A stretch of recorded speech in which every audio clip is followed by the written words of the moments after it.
تمثال رمسيس الثاني من الجرانيت قبل أكثر من 3200 عام ليزين his records of triumphs and his vision for protecting Egypt. نتجه الآن إلى الدرب of kings and gods and of Egypt's eternal legacy. ينقسم الدرج إلى 4 أقسام: houses, followed by the relationship between kings and gods تبعاً للفترة الزمنية. A journey begins on the first platform with the kings, الملوك، للتقرب من الآلهة من المعابد الشاهقة إلى المقابر العظيمة، مؤسسات ثقافية واجتماعية لها، أي وهكذا سميت عند المصريين بير أنخ، أو مخلوقات تحمل صفات خاصة بالقوة والرعاية والحياة. آمن المصري القديم أن الروح تبعث. The soul could be reborn and that eternity was earned through only والquartzite.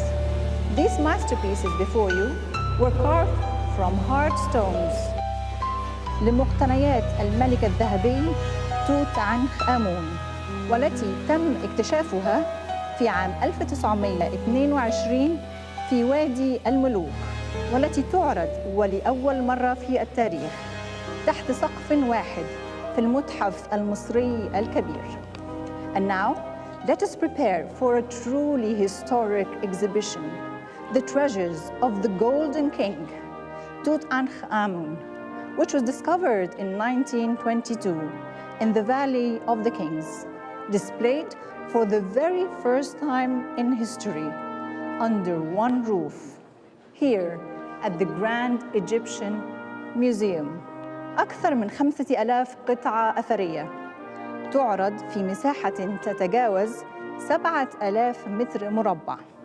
More than 5,000 artifacts displayed across more than 7. قناع الملك الذهبي توت عنخ آمون. Honorable guests of Egypt, before you stands the golden mask of King Tutankhamun.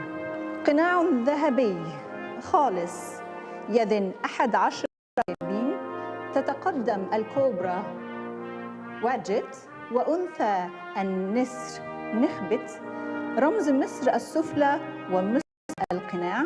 نقش نص inscription from the Book of the Dead, words of protection and light.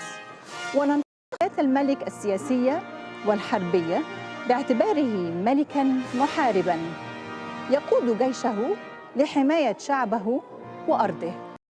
It is accompanied by the protection. Beautiful, isn't it? A magnificent discovery.